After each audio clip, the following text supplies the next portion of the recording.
A ver. Mm, Ok. Un momentito, por favor. Muchísimas gracias, estimado Giuseppe.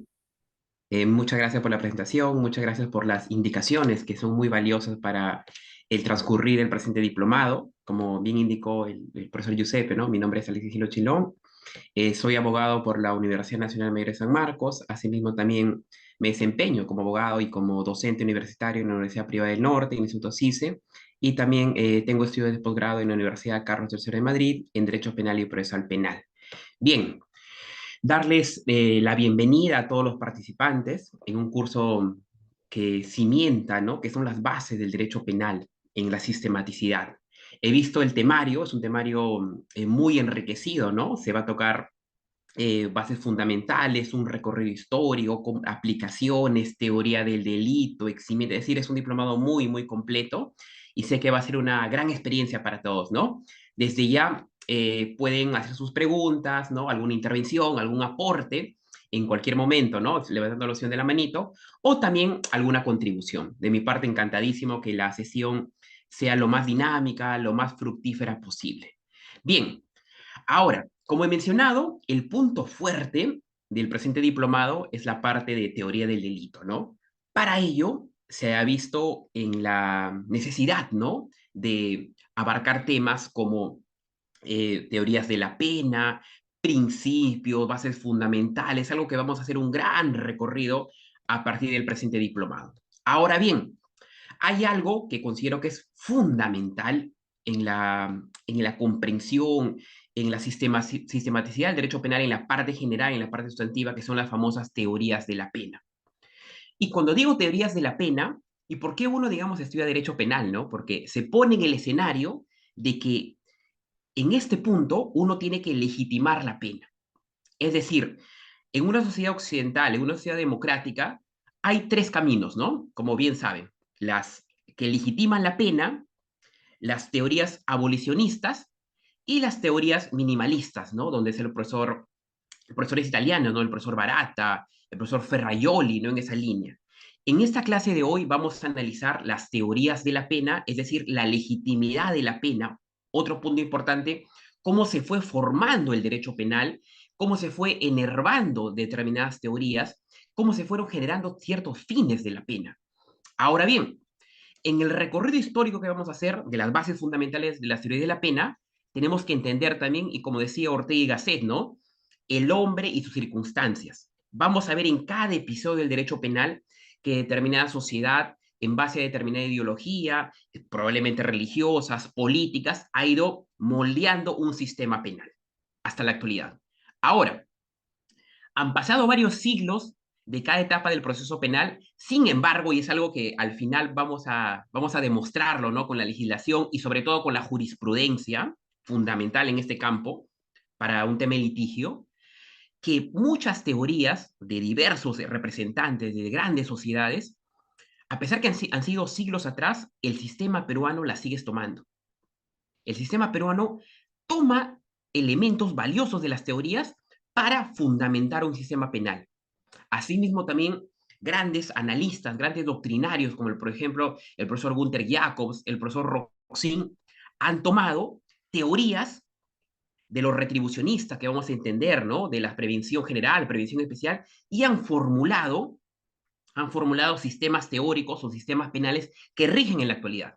Entonces, la misión que creo yo de aprender derecho penal, también tenemos que ver la base, los fundamentos y sobre todo, ¿no? Entender por qué el sistema penal actualmente es como lo consideramos, ¿no?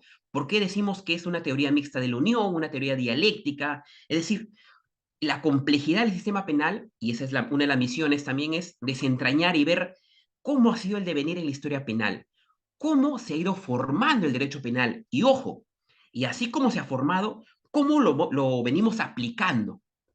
En la clase de hoy vamos a entender esos fundamentos, valga la redundancia, de manera precisa, de manera profusa, para poder tener una gran gama dinámica penal. No vamos a ver aspectos dogmáticos, aspectos doctrinarios, aspectos legislativos, aspectos jurisprudenciales, que considero que es muy, muy valioso, ¿no?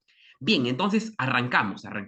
Voy a empezar compartiendo unas diapositivas para que sea de mayor comprensión el día de hoy. A ver, denme un minutito, por favor. ¿Me confirman si se puede visualizar las diapositivas, por favor?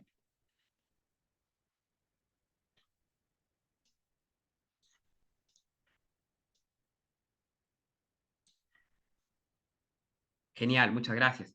Bien, todos pueden ver la diapositiva, ¿cierto?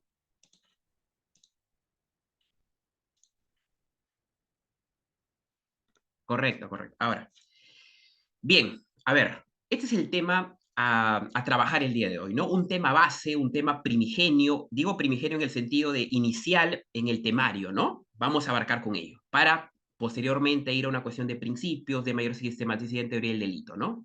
A ver, vamos a ver el menú del día de hoy, ¿no? Lo que vamos a tocar. Vemos que son múltiples temas, ¿no? Pero la promesa está de que sí lo vamos a lograr abarcar todo lo que está aquí. Vamos a ver las teorías absolutas, donde ese término absoluto ya nos da a entender que es algo concreto, ¿no? Algo determinado. Vamos a ver la teoría expiacionista, la retribución moral, la retribución jurídica. Ojo, la retribución moral, por ejemplo, de Kant es algo que se sigue aplicando con la función de garantía, que es algo también que vamos a estudiar. Y el tema de la proporcionalidad. ¿Qué quiere decir esto? Por ejemplo, ¿no? Si una persona comete un mal, ¿no? Comete un delito, tiene que ser castigado de manera proporcional. No debe excederse la sociedad o el señor juez, ¿no?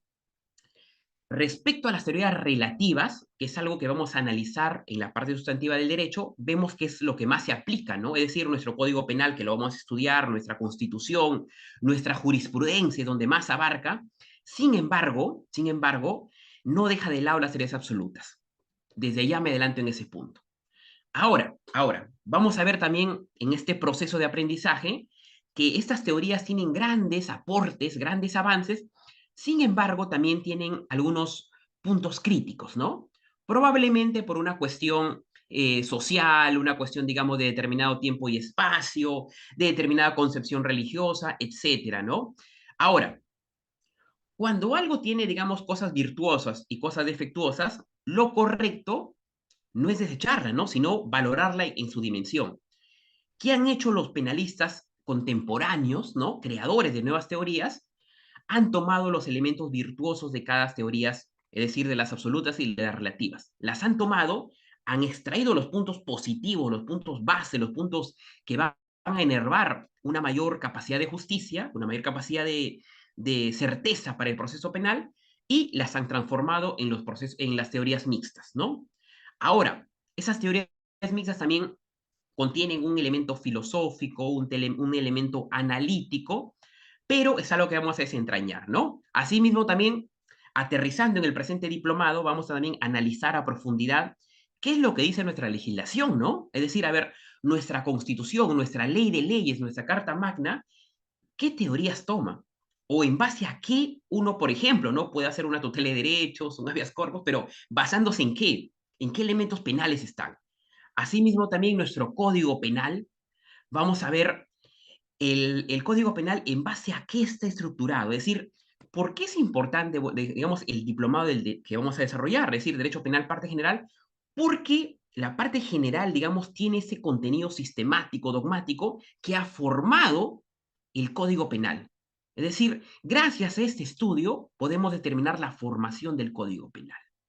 Asimismo, también vamos a analizar por qué, ojo, hay que entender que nuestros códigos ya tienen un par de décadas, ¿no? De casi 3 décadas, ¿no? De haberse enervado, ¿no? Haberse legitimado en sociedad, ¿no?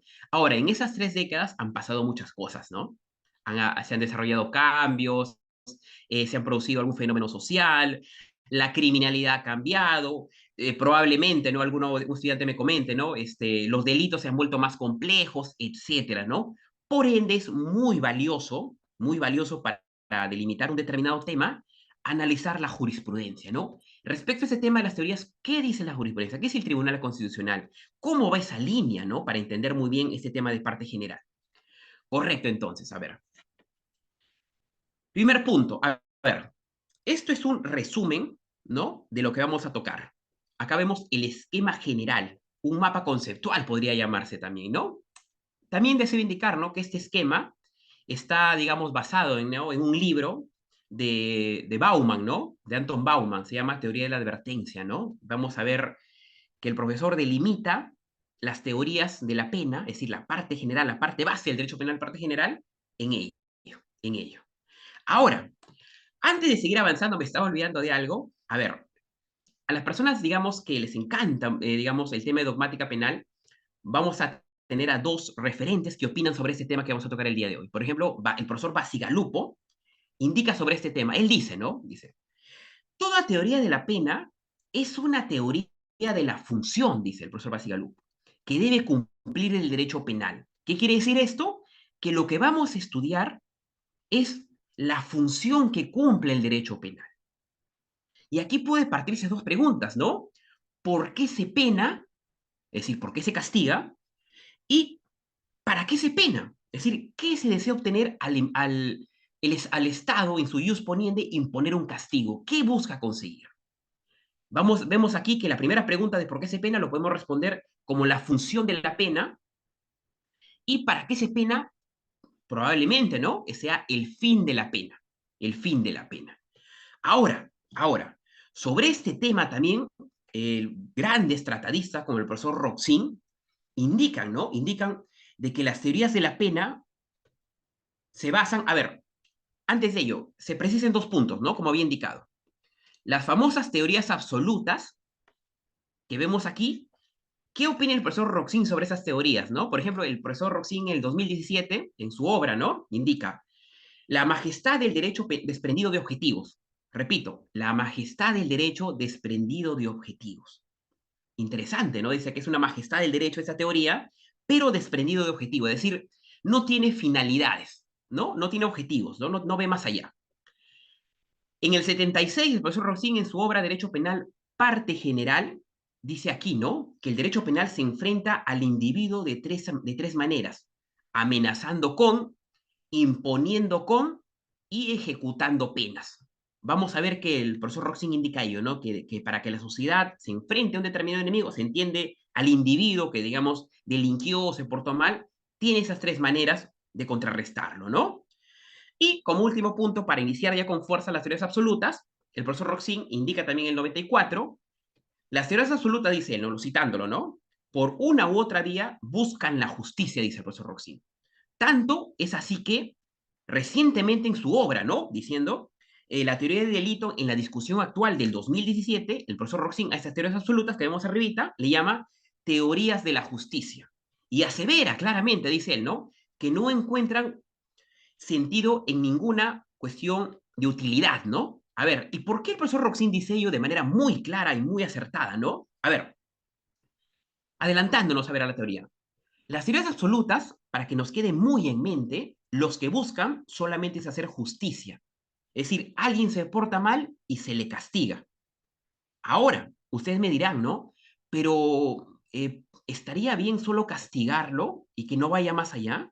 Es una pregunta, ¿no? Porque en nuestro modelo actual vemos, ¿no? Que de las teorías Reno, que si se castiga a la persona a estar purgando condena, por ejemplo, en la cárcel, se aplica, ¿no? La rehabilitación, la reinserción, la reeducación, la remuneración, etcétera, ¿no? Se busca que la persona sea reeducada en la cárcel y asimismo, al salir, vuelva a la utilidad, no vuelva a ser un ciudadano de bien.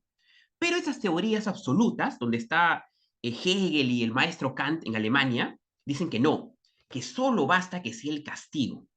Y esto, ojo, lo vamos a ver más adelante en la jurisprudencia, cómo lo toman en el Perú. Ahora, esas son las teorías absolutas, que solo buscan hacer justicia y que no vaya más allá. ¿Y por qué? Porque los representantes de esas teorías dicen, ¿no? Basta con el castigo porque se portó mal. Pero si es que se le quiere a esa persona que se portó mal y que ya se le castigó, el Estado quiere o intenta emplearla para dar un mensaje a la sociedad, intenta, digamos, moldearlo, manipular su privacidad, dice Kant, por ejemplo, que estaría siendo usado como un medio, como una cosa, que atentaría contra la dignidad, que es suficiente con castigarla ya. Entonces vamos viendo una delimitación acá, ¿no? En las teorías absolutas. Por eso se llama absoluto, ¿no? De que es algo determinado. En la parte de abajo, en la otra frontera, vemos que la cosa cambia ya. Ahí vemos las famosas teorías relativas, y me adelanto que son las teorías que más prevalecen en la actualidad, ¿no? Aquí las teorías relativas, ese término relativo, obviamente lo relativo, es decir, lo que tiene otras aristas, otra forma de ver, y lo que tiene, digamos, otras variantes, ¿no es cierto? Es diferente al absoluto, ¿no? Porque el absoluto se queda aquí y lo relativo tiene varianzas. A ver, en estas teorías relativas del derecho penal, vemos también dos ramificaciones. Arriba, la prevención general, y desde ya entendemos, ¿no? Como general, que abarca hacia un común denominador, hacia, digamos, la sociedad, hacia algo plural, ¿no? Hacia algo plural, lo general, ¿no? Hacia, digamos, la sociedad en general. Mientras abajito vemos la prevención especial, y ese término especial nos da a entender que solamente abarca a algo determinado. Porque, a ver, cuando ustedes empiezan a leer, ¿no? Dicen, no, a ver, teorías generales, y vemos acá una teoría especial, se entiende que solo va por algo estrictamente determinado. Ahora, Ahora, esto de acá también se ramifica o se subramifica, para ser más exacto, en el punto positivo y el punto negativo de cada uno. A ver, si va de manera, la prevención general va hacia la sociedad, va hacia, digamos, a la pluralidad, hacia el común de personas, se entiende que al sacar una ley, en la prevención general negativa busca atemorizar. Ejemplo, si se quiere imponer una cadena perpetua, ¿qué es lo que busca la sociedad o el Estado al imponer una cadena perpetua? Lo que busca es atemorizar a la sociedad, intimidar a la sociedad. ¿Para qué? Para que las personas que intenten portarse mal sean disuadidas, digan, hey, si voy a cometer determinado delito, me voy a una cadena perpetua, ¿no? Entonces, eso llega a la psiquis, influye y dice, no, no, hago un pare aquí. Ahora, vemos aquí, como ven en mi puntero, la prevención general positiva. Esa palabra positiva, ¿no? Entonces, ¿qué quiere decir esto? Acá vemos la palabrita de fidelidad al derecho. Es decir, estas teorías en prevención general positiva, haciendo este pequeño resumen que lo vamos a ver a profundidad más adelante, pero quiero dar algunos tópicos para que quede claro las ideas. La prevención general positiva lo que busca es la fidelidad en el derecho, es decir, que al aplicarse los fines de la pena en este punto, que las personas confíen en sus instituciones, que tengan una certeza de que las instituciones van a hacer justicia, ¿no? Busca la fidelidad en el derecho, que confíen en el derecho. En la parte, y ahora, estamos hablando, digamos, de que cómo una ley, por ejemplo, ¿no? Impacta, ya sea de manera general y de manera individual, ¿no? Pero eso lo estamos viendo, a ver, en este punto. A ver, vamos a la prevención especial. ¿Qué sucede en la prevención especial, no? Acá se dice prevención especial negativa y vemos una palabrita aquí, ¿no? La famosa inocuización. Esta prevención especial negativa lo que busca es neutralizar al peligroso. Y ojo, estas teorías, es decir, la prevención especial negativa, en nuestro país al menos está proscrito, no se toma. Y en gran parte del mundo se ha estudiado esto, pero también se ha dejado de lado, solo esta teoría. Por ejemplo, el profesor Roxin, en la teoría dialéctica de la unión, un aporte valiosísimo, valiosísimo, que es lo que se aplica en nuestro país, coge todas esas teorías que estamos hablando, pero excluye o deja fuera la prevención especial negativa. Y lo deja fuera porque lo que busca estas teorías van hacia la peligrosidad y no van hacia la conducta. Es decir, en la prevención especial negativa se aplica el derecho penal de autor y no el derecho penal del acto, lo cual está totalmente proscrito en nuestro país, ¿no? En base a la ley y en base a la jurisprudencia. Ahora, la prevención especial positiva que vemos aquí va hacia lo particular, es decir, va hacia el reo, y lo que busca aquí es resocializarlo, ¿no? Curarlo, entre comillas, ¿no?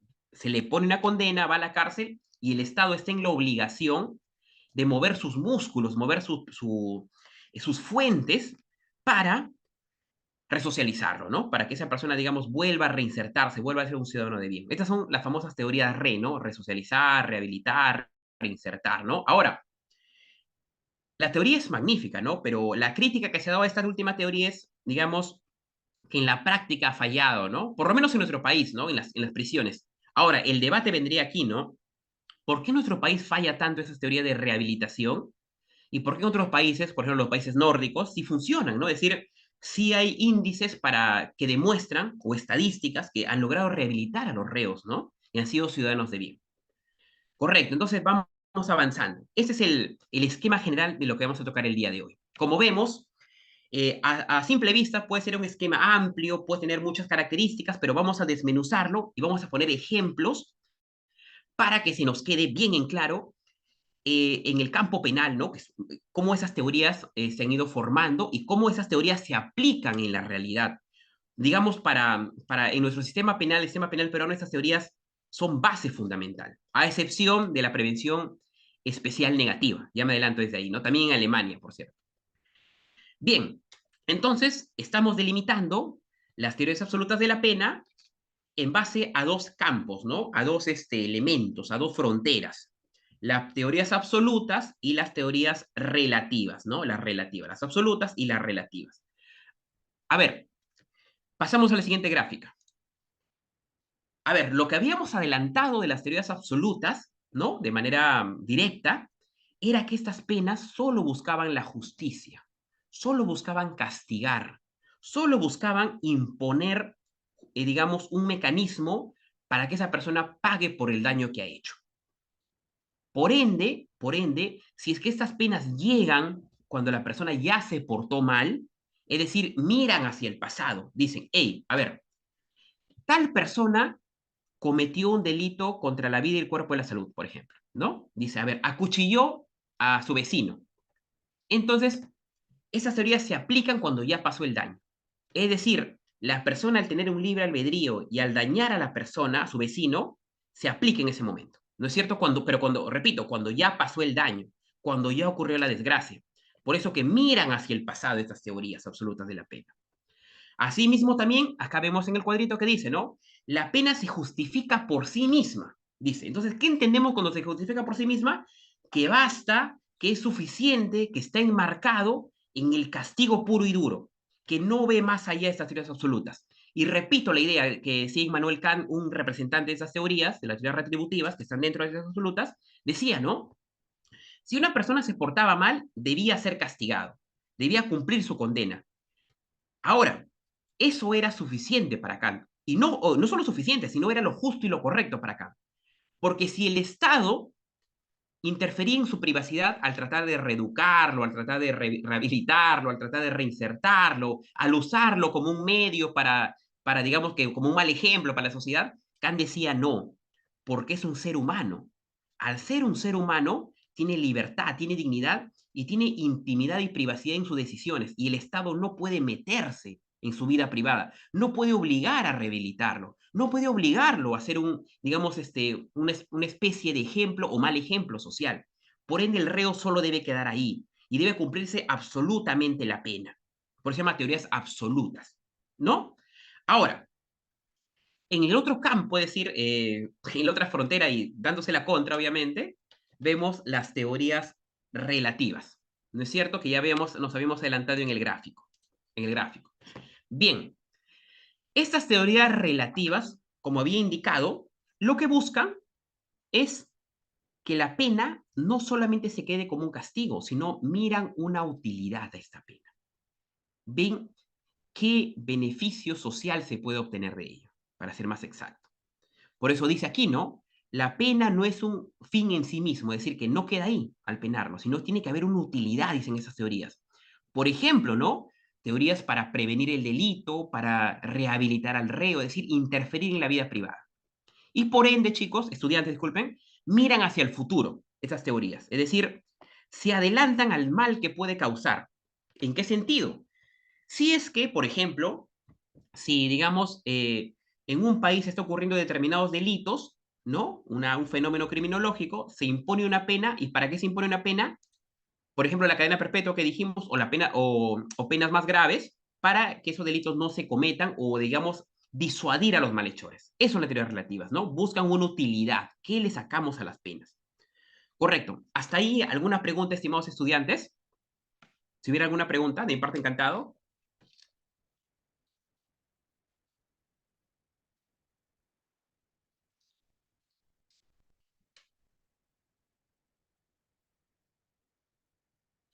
Bien, si no hay ninguna pregunta, continuamos, chicos. A ver. Bien, ahora sí vamos a sumergirnos en la dogmática penal, ¿no? Ya que tenemos un panorama de lo que son las teorías, ahora vamos a verlo a profundidad. Y cuando digo profundidad, ver la parte conceptual, las características, la gráfica penal y sobre todo cómo se aplican. Lo que quiero lograr es eso, ¿no? Cómo se aplican y sobre todo, ¿no? Cómo esas teorías han ido moldeando nuestro sistema penal y sobre todo, y más importante, ¿no? ¿Por qué estas penas legitiman el castigo? Es decir, en el litigio actual, ¿no? Vamos a ver. Ahora, iniciamos con fuerza con las teorías absolutas, con las teorías absolutas. Bien, vemos muchas ideas aquí, muchas ideas, ¿no? Muchas de ellas que pueden enervar en nuestra mente algunos recuerdos, ¿no? Algunos conceptos, ¿no? Inclusive muchos de estos conceptos lo hemos visto del colegio, ojo, ¿ah? Probablemente en algún libro, en literatura, en clase de derecho, en las noticias, ¿no? Muchos de estos conceptos. A ver, vamos a delimitarlo uno por uno. A ver, algo que habíamos dicho ya en el primer bloque dice, la pena se justifica por sí mismo. Evidentemente, ¿no? Es lo que dicen los retribucionistas, ¿no? Que la pena tiene un carácter por sí mismo. Es algo que hemos abarcado ya. Ahora, segundo concepto nuevo que viene aquí. Retribución por el mal causado. A ver, cuando uno se pregunta qué es la justicia, un concepto clásico es el de Aristóteles, ¿no? Aristóteles le preguntaban, ¿qué era la justicia, no? Y Aristóteles contestaba, es dar a cada quien lo que se merece, decía Aristóteles. Ese es un concepto hasta ahora que se me ha quedado, ¿no? Decía, Aristóteles decía, es dar a cada quien lo que se merece, la justicia. Y ahora, ¿no? Si se da a cada quien lo que se merece, ¿cómo regulamos o cómo organizamos qué es lo que se merece? ¿No? Es decir, otra idea más, ¿no? Esa palabra retribución, cuando hablamos de retribución, es decir, ¿qué nos viene a la mente cuando decimos retribución, ¿no? A ver, supongamos, ¿no? En un mundo, digamos, de intereses, ¿no? Sí. Una persona hace algo, ¿no? Digamos, ara la tierra porque quiere ser retribuida con un pago. Una persona se levanta a las 8 de la mañana, trabaja hasta las 5 de la tarde, porque quiere ser retribuido por su trabajo. Correcto. Ahora, esa persona que se levanta a 8 de la mañana y hay otra persona que se levanta a 5 de la mañana, probablemente la retribución varía, ¿no? Varía la retribución. O probablemente alguien que aporta más a la sociedad va a ser mejor retribuido, ¿no? A ver, una persona, por ejemplo, ¿no? Es una persona que tiene mayor responsabilidad o mayor riesgo en su trabajo, puede ser retribuido con mayor cantidad de dinero, ¿no? Entonces vamos a la retribución. O por ejemplo, ¿no? Es una idea desde niños, ¿no? Desde niños de que una persona hace una tarea para ser retribuido con un premio, ¿no? Puede pasar también. Ahora, ¿cómo aplicamos este concepto de retribución en el campo penal, no? Y aquí, ojo, aquí digamos un gran representante valiosísimo y que la jurisprudencia lo ha citado y que esta idea se mantiene hasta ahora en nuestro Código Penal y en nuestra jurisprudencia, en nuestra Constitución, es la idea de retribución, ¿no? De Immanuel Kant. ¿Qué quiere decir ello? A ver, aquí dice, retribución por el mal causado. A ver, una persona se porta mal y para los retribucionistas, es decir, para esta corriente de aquí que vemos, esta disciplina del derecho penal, dice, ¿no? Si una persona se porta mal, es decir, genera un conflicto, genera un fenómeno en la sociedad, esa persona tiene que pagar. ¿Para qué? Para que exista justicia y para que la persona que se ha visto afectada vea que el derecho existe y que la sociedad también vea que, no es, que al castigarlo hay un mecanismo que defiende la vida de los buenos. Porque entendiendo esta idea, ¿por qué existe el castigo? A ver, ¿por qué existe el castigo? De hecho, muchos doctrinarios dicen lo siguiente, ¿no? Muchos dicen que es un mal necesario, es uno. Otros dicen, digamos, que es un medio de control social. Un medio de control social. Es decir, si no hubiera leyes, si no hubiera el derecho penal, fuera un mundo, digamos, eh, caótico. ¿Por qué? Porque desde las primeras sociedades que se formaron en la historia, ¿no? Llegaron a un acuerdo, una armonía, ¿no? Había, digamos, un líder, ¿no? Había una forma de convivencia, pero ¿qué sucedía con la persona que atentaba contra la vida de los otros, ¿no? O contra, digamos, hacía algo incorrecto. Y si no había un castigo, se degeneraba la sociedad, se degeneraba la comunidad. Entonces, es muy necesario un castigo. Para Kant, por ejemplo, dice aquí. Ahora, dice, retribución por el mal causado. Es decir, si una persona se porta mal, debe ser castigado. Pero ojo, ¿en qué sentido, no? ¿En qué sentido? Acá dice que se legitima. Vamos al tercer bloque. A ver, esto es algo que nos viene a la mente, ¿no? Porque es algo, digamos, que lo hemos escuchado desde niños, ¿no? La famosa ley del talión, ¿no? El ojo por ojo, diente por diente. ¿Qué nos quiere decir esto, no? A ver, haciendo un poco de historia. Si una persona, por ejemplo, quemaba tu casa, la forma de hacer justicia bajo esta ley del talión era que también la persona afectada queme la casa del sujeto activo. Si una persona asesinaba a su hijo, digamos, aplicaba justicia con el hijo del sujeto activo. Es decir, polémico, parte de la historia, pero, digamos, los retribucionistas en este campo, ¿cómo toman la idea? No lo toman así al pie de la letra, como fue la ley del talión, sino le dan un sentido sistemático, que dicen lo siguiente, ¿no? Que la ley del talión, en el aporte que tiene esto, es la proporcionalidad. ¿Qué quiere decir esto? Pero no aplicado como la ley del talión, sino en base a una función de garantía. ¿En qué sentido? A ver, si una persona quema 3 casas, tiene que ser condenado por quemar esas 3 casas, una determinada pena. Si una persona quema 12 casas, la pena se incrementa, es decir, es de manera proporcional. Ojo, va subiendo, es decir, a más daño al bien jurídico o a la importancia del bien jurídico, por ejemplo, ¿no? No es lo mismo robar un celular que quitarle la vida a alguien, ¿no? Es decir, la escala de los bienes jurídicos, ¿no? Entonces es proporcional, va de acuerdo al bien jurídico, va de acuerdo al daño, para que nos quede esa idea clara ahí. Entonces, eso es la famosa ley de talión, pero sistematizada a la teoría retribucionista. Ahora, es cuarto bloque. Es algo que ya hemos visto. Bueno, dicen, miran hacia el pasado, ¿no? Miran hacia el pasado. Es decir, ¿por qué? Porque, como dijimos, ¿no? Estas teorías se aplican cuando el daño ya está causado. ¿No es cierto? Y ahora dirán, ¿no? Ahora se preguntarán, ¿no? Pero ¿por qué miran hacia el mal causado y por qué no sería mejor prever eso? No, dicen ellos, los retribucionistas. ¿Por qué? Porque en su plano filosófico, en su plano penal, dicen que no, porque se estaría utilizando a la persona, se estaría utilizando a la vida de la persona. Y no, estas teorías solamente se aplican cuando la persona, en base a su libre albedrío, decidió portarse mal. Es decir, tiene toda la libertad para vivir, para hacer sus cosas, pero respetando a la comunidad, respetando las leyes. Y cuando las quebranta, recién se aplica ahí la retribución bajo este enfoque. Ahora, aquí vemos que hay una bifurcación. Retribución versus o diferente a expiación. A ver, esa palabrita expiación es un término más religioso, ¿no? Expiar las, decían por ahí, ¿no? Expiar las culpas, expiar los pecados, ¿no? Ahora, por eso se diferencia, pero vamos a verlo con mayor profundidad en la siguiente lámina que viene aquí, ¿no? Pero antes de ello, los últimos bloques. Ahora, esas teorías absolutas que solo buscan el castigo y no tener una utilidad, solo ver el pasado, se manifiestan en 3 vertientes fundamentales, ¿no? A ver, las 2 últimas creo yo más importantes, pero la primera se considera porque ha sido parte de la historia, ¿no? Parte de la historia. A ver, y ojo, y esto demuestra aquí que una cosa es teoría absoluta y otra cosa es teoría retribucionista, ¿no? A ver, el primer bloque se basa en la expiación. ¿Y por qué se toma en el campo penal o por qué se estudia esto? Porque esto estuvo, digamos, influenciado por un factor religioso muy fuerte, muy fuerte. ¿Y por qué? Recordemos también, ¿no? Las personas que les encanta la historia, y más si tiene que ver con la historia del derecho penal, que por un momento en la historia, a ver, hay una preguntita. A ver, hay una preguntita, chicos, un segundito, por favor, ¿ya?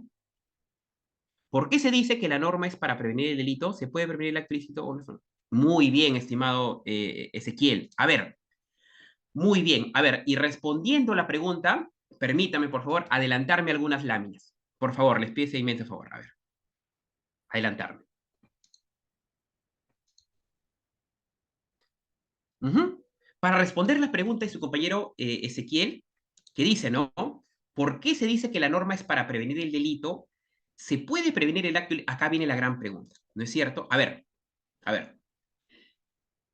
Nuestro código penal, voy al código penal también, nuestro código penal está enfrascado, ¿no? Está enmarcado, está cristalizado para una finalidad preventiva, ojo, ¿ah?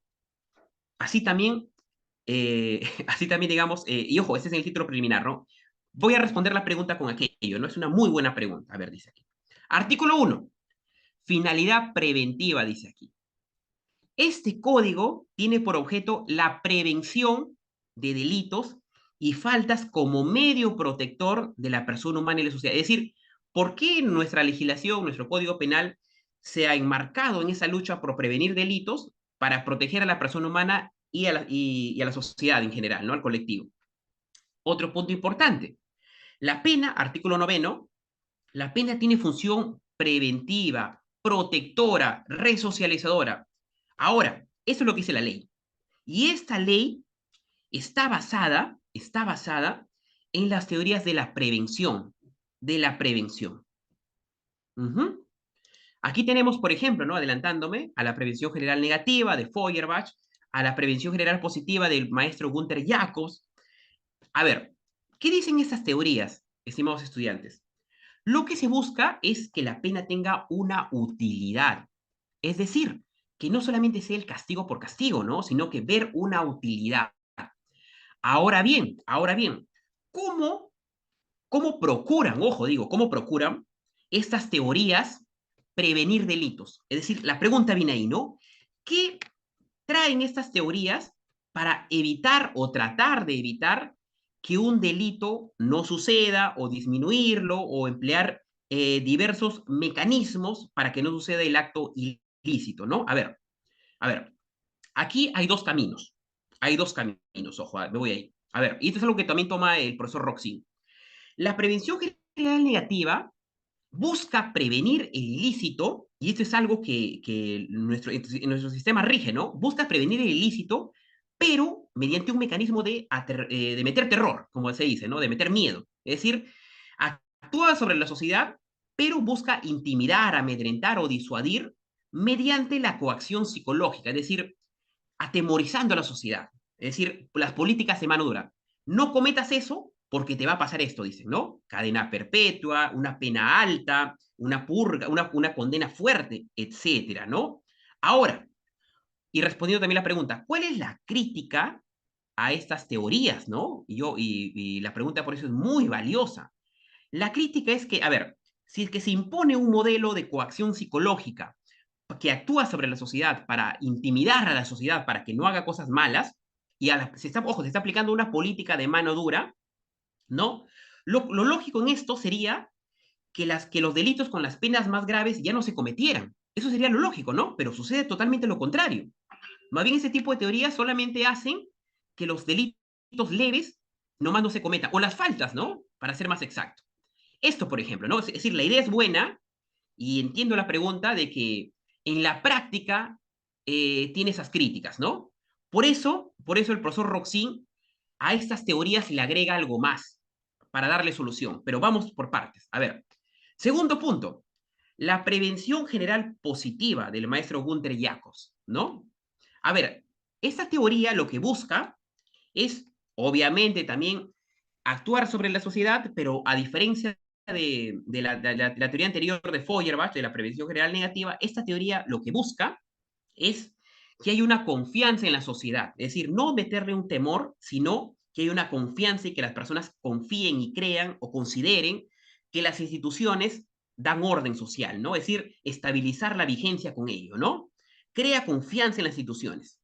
Ahora, ¿cuál es la crítica a estas teorías también, no? Y partiendo por la pregunta, dice aquí, los delitos más frecuentes, como por ejemplo el de la propiedad, deberían tener una pena más alta bajo esta teoría, para reafirmar la norma, ¿no? Pero ello al aplicarse contravendría a la jerarquía, ¿no? A la jerarquía del bien jurídico, ¿correcto? Entonces, esa es la crítica.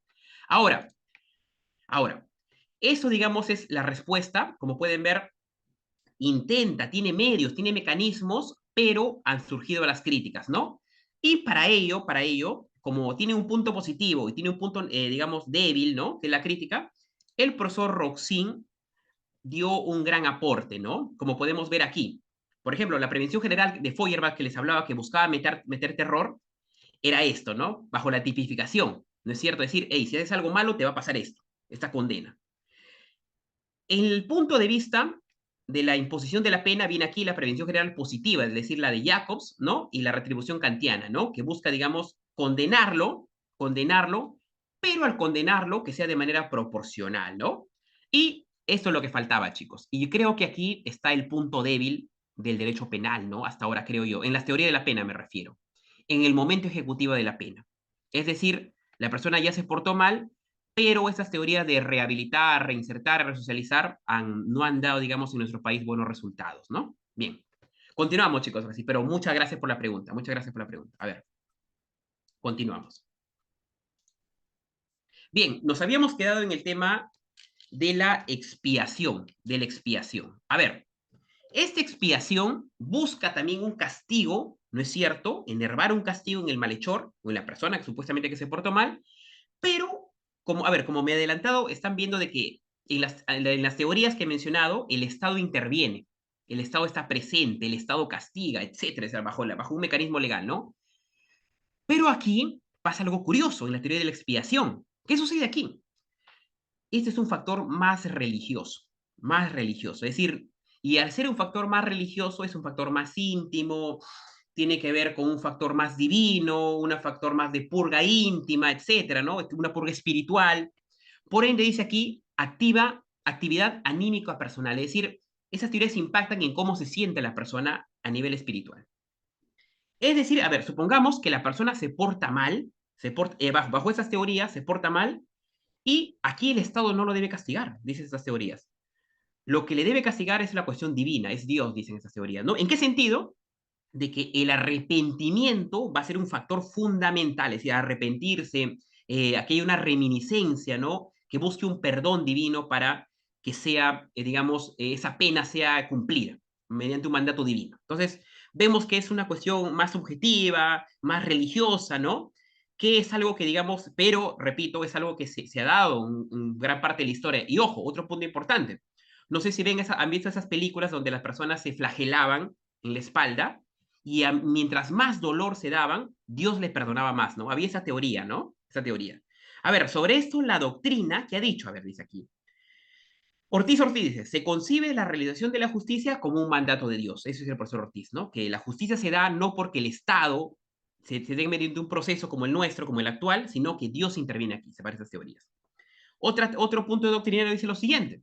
El cristianismo plantea la pena como respuesta a la culpabilidad moral. Interesante, ¿no? El cristianismo plantea la pena como una respuesta de la culpabilidad moral, ¿no? Entonces, vemos que acá es una cuestión más íntima, más subjetiva, ¿no? Tiene que ver con el arrepentimiento, con el perdón de Dios, pero es algo, valgan verdades, que no puede ser medido, que es intrínsecamente subjetivo, ¿no? Que no puede tener un elemento de estudio científico, ¿no? Como son las ciencias penales. Por ende, estas teorías han quedado totalmente proscritas, ¿no? De la expiación. Ahora, eso no quiere decir que en el mundo esto no se dé, ¿ah? Vayamos, por ejemplo, al Medio Oriente, ¿no? ¿Qué pasa en los países donde la religión aún no se ha separado de la ley? A ver, en nuestro país tenemos un Estado laico donde el Estado tiene una forma de ver la vida y la iglesia tiene una forma de ver la vida. Se separa, ¿no es cierto? Se separa. A ver, ahora, ¿pero qué sucede en los países teocráticos? Donde, digamos, la religión impacta mucho. Es decir, la religión se superpone al concepto penal, al concepto científico penal. Entonces, algo que sucede, ¿no? Por eso es muy fundamental tenerlo en cuenta. Bien, si hubiera alguna pregunta, encantado de mi parte, chicos, ¿ah? Vamos avanzando.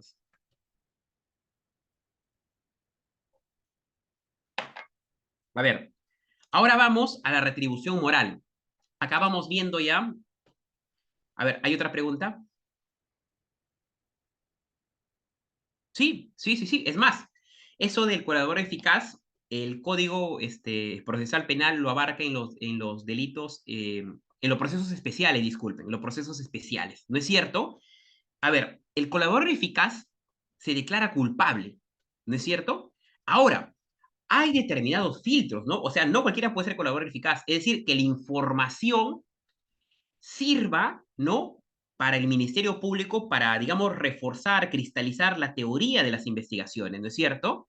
Pero sí, es muy válido, ¿no? Eso del colaborador eficaz. Muy buena intervención. Bien, avanzamos con la retribución moral, con la retribución moral. Y aquí vemos a un gran representante, ¿no? El maestro, ¿no? Immanuel Kant, ¿no? En Alemania. A ver, y aquí mucha atención porque, digamos, esta teoría, así sea de siglos atrás, sigue vigente. Un elemento, es decir, la proporcionalidad sigue muy vigente. Es más, la jurisprudencia toma un elemento vital de esta teoría. Es decir, los jueces, perdón, el Tribunal Constitucional ha tomado muchas veces estos elementos o conceptos kantianos, ¿no? Para, digamos, en un tema de controversia. A ver, vamos a ver aquí. Immanuel Kant, ¿no? ¿Por qué es importante la figura de Kant en el derecho penal, ¿no? En esas teorías. A ver, Kant dice lo siguiente. Kant dice lo siguiente, ¿no? Vemos acá, a ver, vemos el primer, vamos a ver algunos términos que vamos a tratar de desmenuzarlos, ¿no? Porque hay que entender también que esta parte influye en el derecho penal, pero ha tenido una gran elaboración filosófica, ¿no? Una gran elaboración, digamos, sistémica, para llegar, digamos, a aterrizar en el campo penal, ¿no? A ver, primer punto, primer punto. A ver, un segundito. Primer punto, a ver. Dice aquí, el individuo es un fin en sí mismo y la pena es un imperativo categórico, dice aquí. Repito, el individuo es un fin en sí mismo y la ley penal, ¿no? Acá vamos a ver, vamos viendo esta característica, ¿no? De las teorías retribucionistas, dice que es un imperativo categórico, categórico, así de manera determinada, dice aquí. Ahora, ¿por qué dice que es un imperativo categórico? Viene la pregunta, ¿no? A ver, cuando dice imperar, imperativo, dice que porque es el cumplimiento es en sí mismo, que se enerva por sí mismo, que por sí mismo tiene esa sistematicidad de cumplimiento, ¿correcto? Es decir,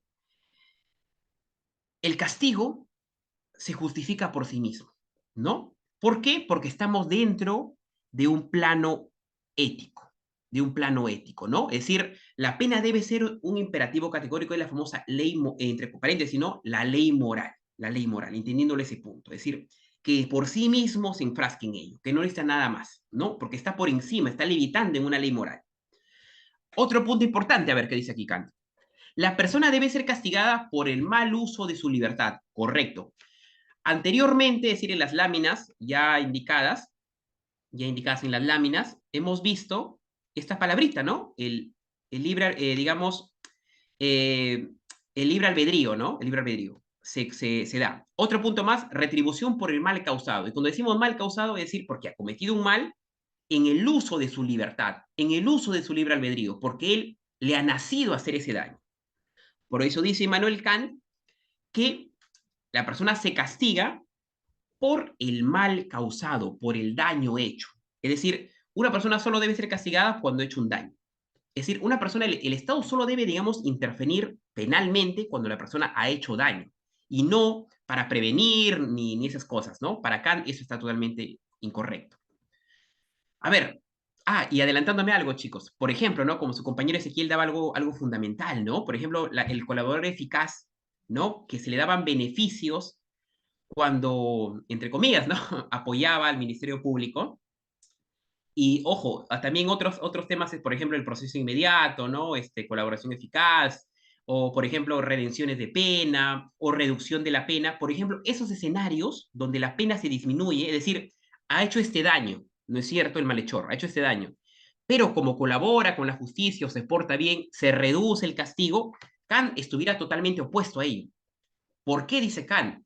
Porque una persona tiene que ser castigada netamente por el mal causado. No puede haber virtualizaciones, no puede haber conjeturas, no puede haber medias verdades ahí. Tiene que ser castigado en sí. Es decir, por eso Kant se opondría, si Kant estuviera vivo, se hubiera puesto a ello netamente.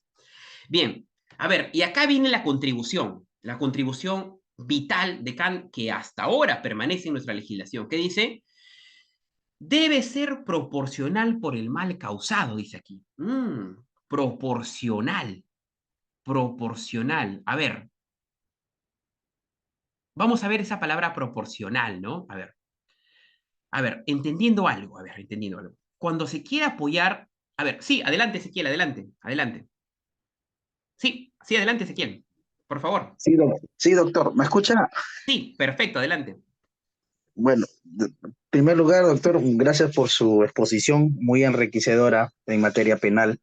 Es muy enriquecedora. Gracias, doctor. Mi pregunta es, o sea, ¿por qué Kant se enfoca en esta parte, no? Y un poquito como que estaba leyendo y un poquito que en la proporción de las penas.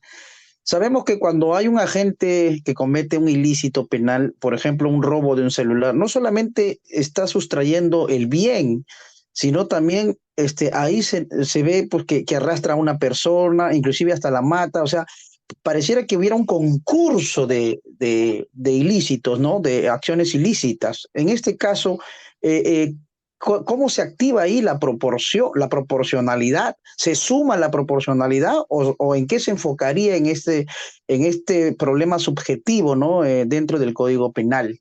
Esa es mi pregunta. Gracias. Muy buena pregunta, Ezequiel. Te agradezco bastante por la contribución. Muchas gracias. Bien, a ver, una persona cuando roba un celular, ¿no? A ver, para solamente, ya sé que es una parte digamos, parte general, pero vamos a responder, es un tema de parte especial, pero es muy valiosa porque aporta a la clase del día de hoy, ¿no? Así que muy bien la pregunta. A ver, el tema, la pregunta planteada por su compañero Ezequiel, se enmarca en los delitos, ¿no? En un tema delictivo, en la parte especial del derecho, ¿no? Esta es parte general, donde estamos viendo los fundamentos, y la pregunta es de parte especial. Ahora, y adelantándome, ¿no? Adelantándome, ¿no? A un tema, la parte especial lo que busca es delimitar un determinado delito. El famoso tipo, ¿cierto? El tipo, ¿no es cierto? Para ello ese tipo tiene que estar basado en principios. Por ejemplo, principio de tipicidad, principio, digamos, de legalidad. Ahora, al hablar de tipo, el tipo es el que enmarca y configura el delito. Ahora, respondo a la pregunta.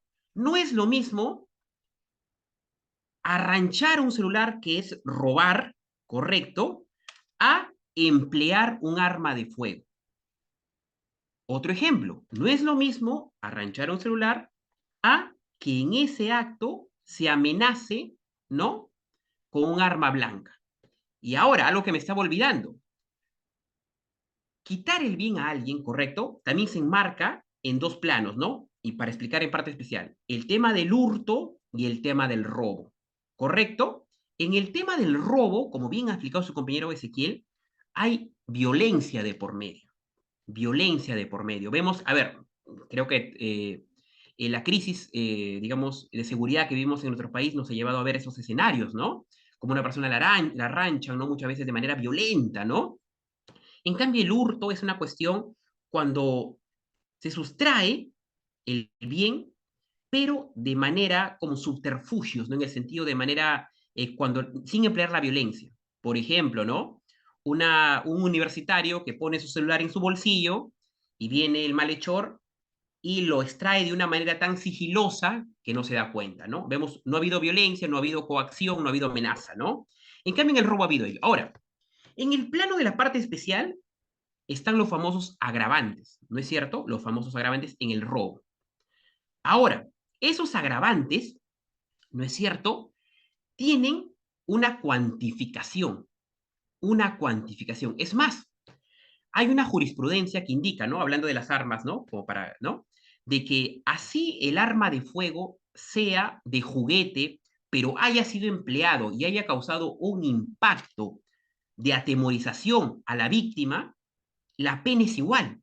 Así sea un arma de mentira, pero el impacto es igual que un arma de verdad, por eso se castiga. Ahora, en el plano de la parte especial y usando esta teoría de la proporcionalidad, se delimita, ¿no? Por los famosos agravantes o por las condiciones que elevan ello.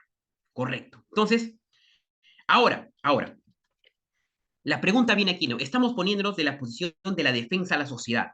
Ahora, vamos a ponernos en una posición científica de derecho penal. ¿Qué sucede cuando se captura ese malhechor, ¿no? Se le procesa y ahí viene la gran pregunta, ¿no? Hey, él robó el celular, pero se pregunta, ¿en qué condiciones? ¿Hay agravantes? Y allí es donde entra la función de garantía, la función de proporcionalidad. Es decir, el juez tiene que sentenciar al malhechor en base a la configuración del hecho delictivo. No es lo mismo, como repito, que se la arranche, como dijo bien su compañero Ezequiel, a quien en ese robo esa persona, por ejemplo, le haya fracturado la pierna. Tiene que elevarse la proporcionalidad, o se emplea un arma de fuego, o se haya dado mediante otro mecanismo de mayor miedo, o mediante gritos, etcétera, ¿no? Tiene que evaluarse ello. Ojo, ya sé que la indignación es fuerte, pero para eso es el tipo, ¿no? Que ya está delimitado en el código. Ahora, En base a ello, tiene que ser la proporcionalidad, es decir, que el malhechor también tiene cierta, digamos, predisposición para que se respeten ciertos mecanismos de justicia, ¿no? Dar cada quien a lo que se merece. Eso fundamentalmente. Entonces, esa es la famosa función de garantía. Que el juez no se extralimite empleando mecanismos que no han sucedido en la realidad. Así, digamos, sea por el aplauso público, ¿no?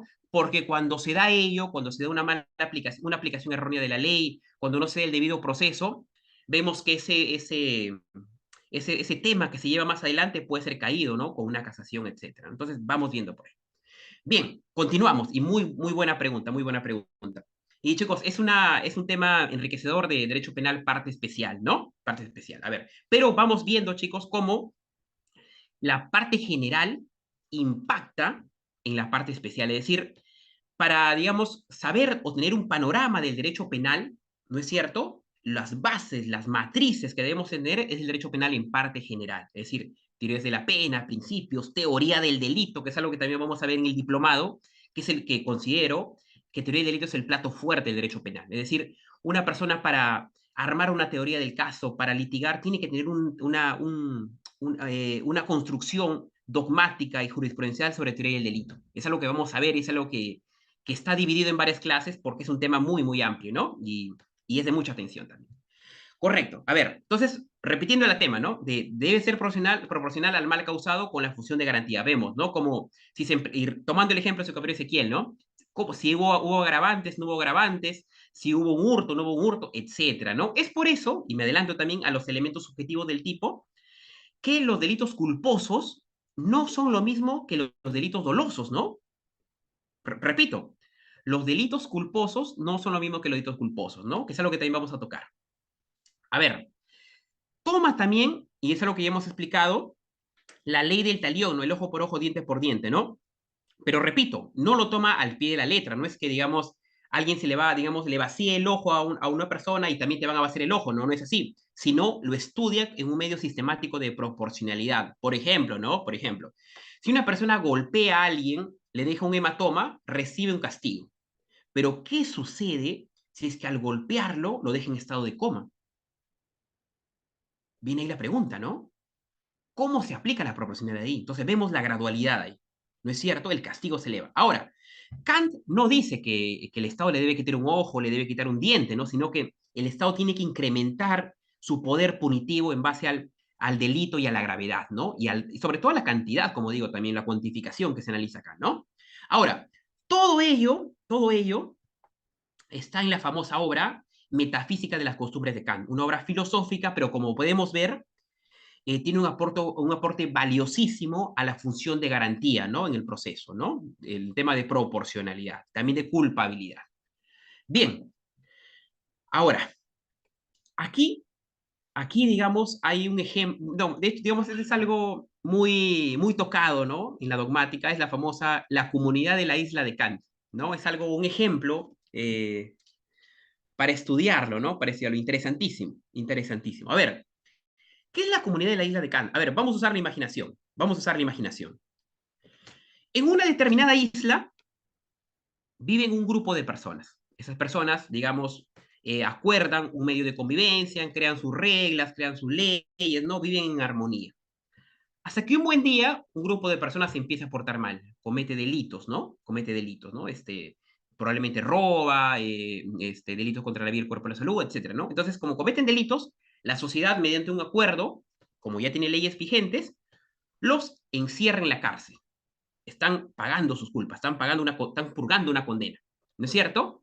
Ahora, hasta que un buen día, esas personas libres, ¿no? La persona que se portan bien, dicen, no, ya nos cansamos de vivir en comunidad, ya nos cansamos de vivir en la isla, ¿sabes qué?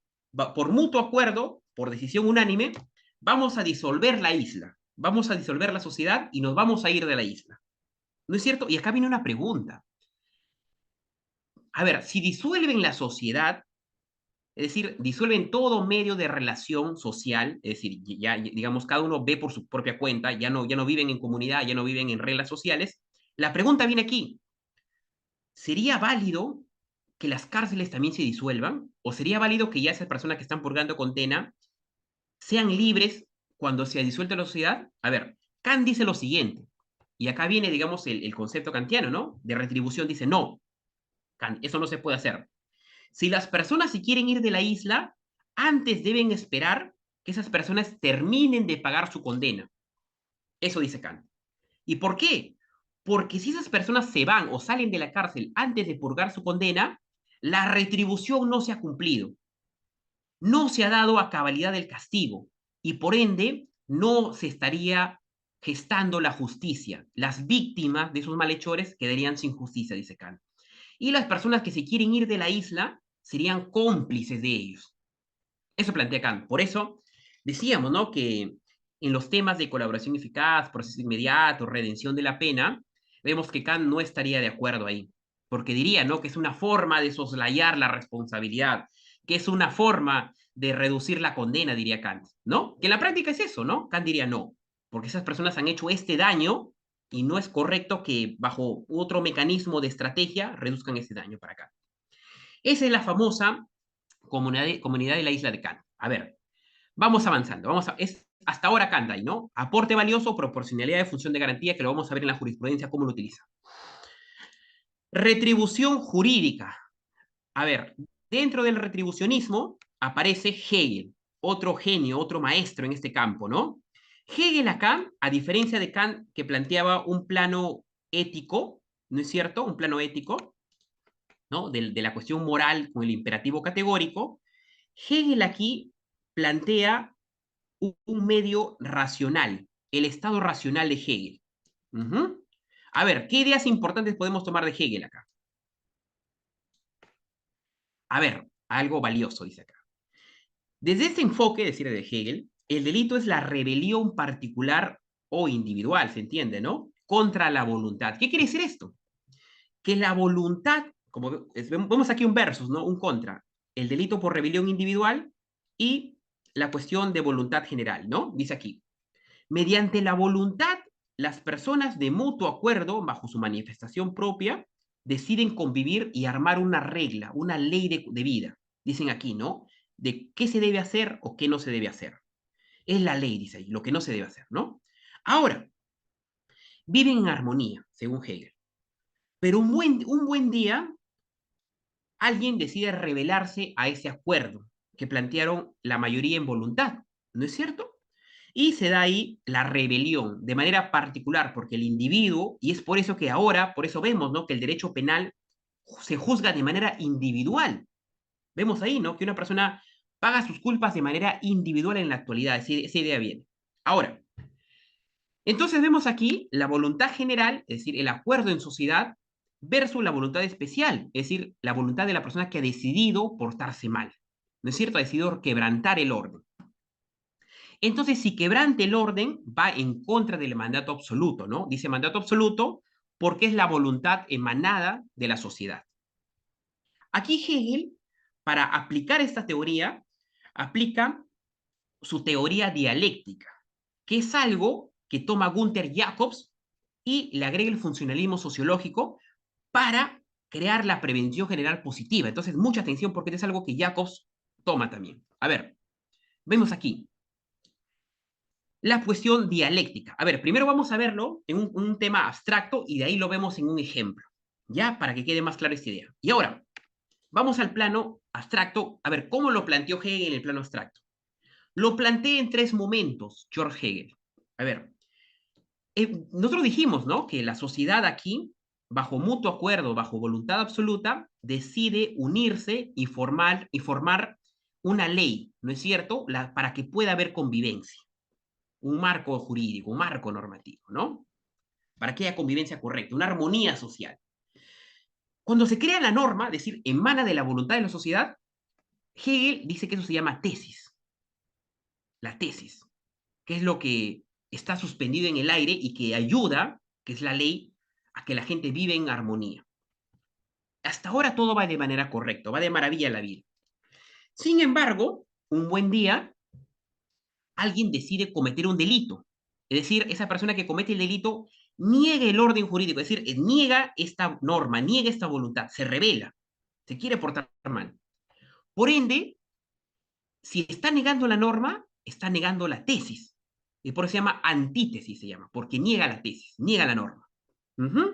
Vemos aquí, y Hegel también lo dice, que acá ya se generó un conflicto, se generó, digamos, un fenómeno ya. El problema se generó, según esta teoría dialéctica de Hegel en el derecho penal. Ahora, como hay un problema, como hay un caos, tiene que haber una solución. Y Hegel dice, para solucionar a ese rebelde que ha decidido portarse mal bajo de voluntad propia, se tiene que aplicar algo, un dispositivo, que es la famosa pena. Y Hegel le llama la síntesis. ¿Y por qué? Porque si el delito negaba la tesis y era la antítesis, lo que niega el delito es la negación de la negación.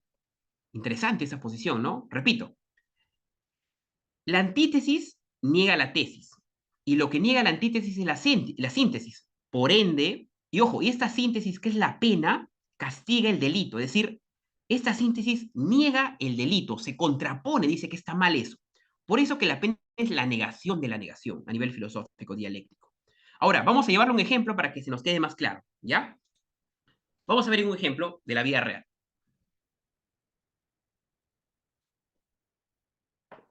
A ver, tesis.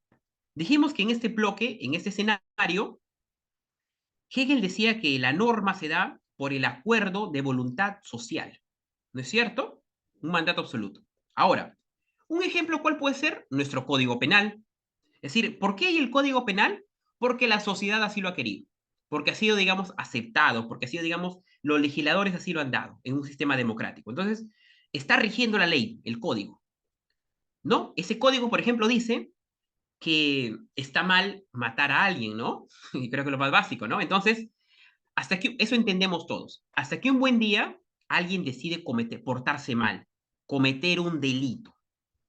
Es decir, al cometer este delito está negando la norma. Y al negar la norma, por ende, también niega la tesis. ¿Correcto? Entonces, si niega la tesis, está yendo contra la tesis, se llama antítesis. Y es el delito. Vemos acá en la imagen una persona con un arma blanca que obviamente, ¿no? Va a atentar contra una persona, ¿no?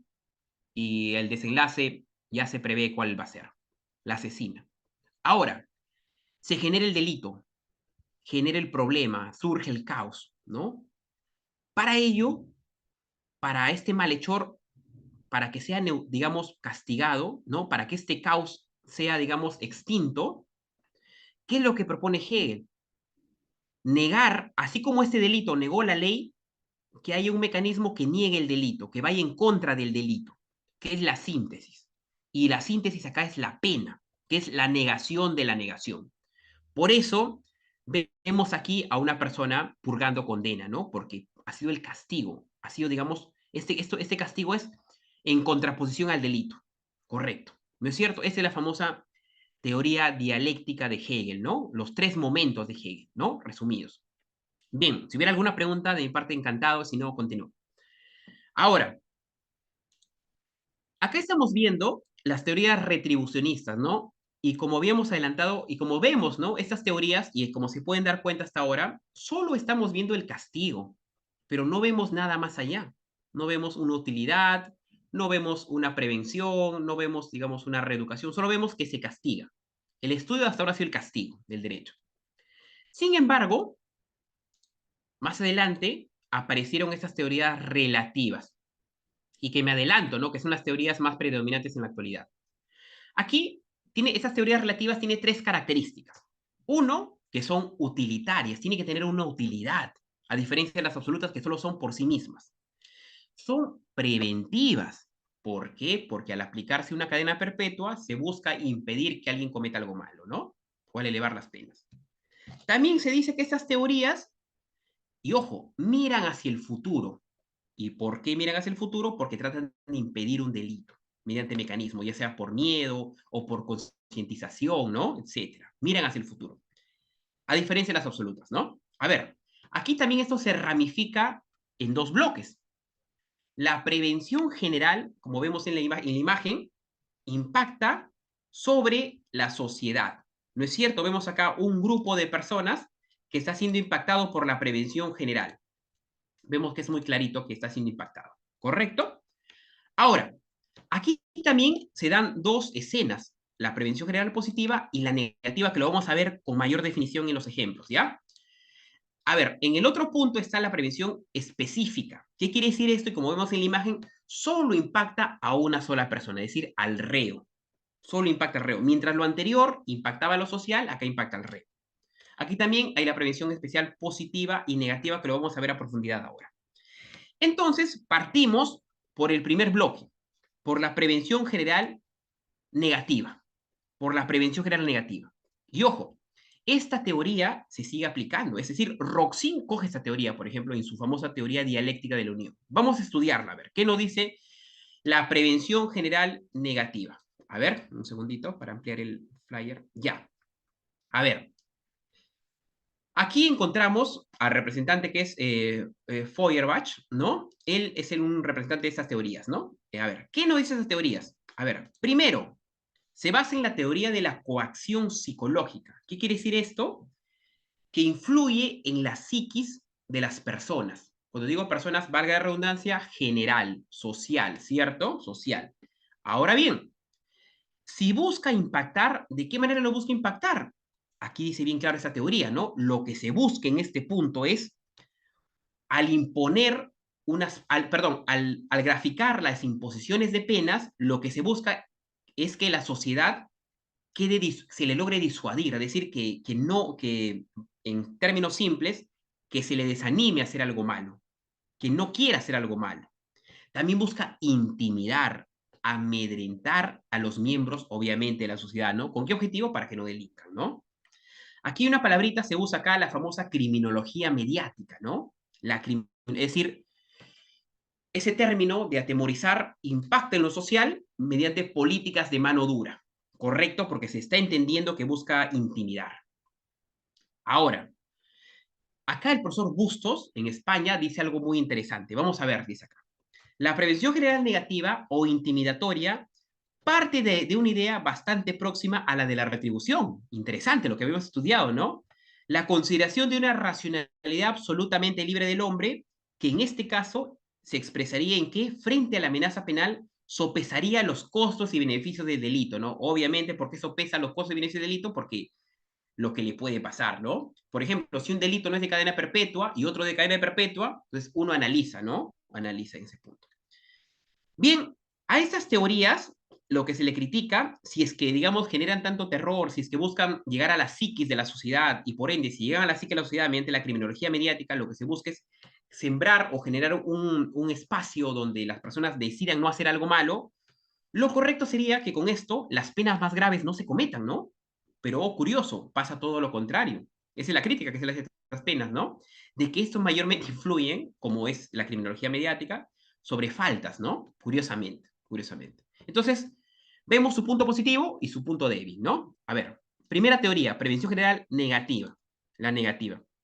Ahora, como hay negativa, vamos a ver la positiva, ¿no? Prevención general positiva. Y acá vemos a un gran representante, ¿no? de la dogmática alemana, ¿no? El profesor Jacobs, ¿no? Aquí, y deseo antes de ello, porque es algo que toma el profesor Jacobs, ¿no? Habíamos dicho que Hegel, ¿no es cierto?, decía que se debe castigar mediante el mecanismo retributivo del Estado racional, ¿correcto? Ahora, ¿qué es lo que dice Jacobs aquí?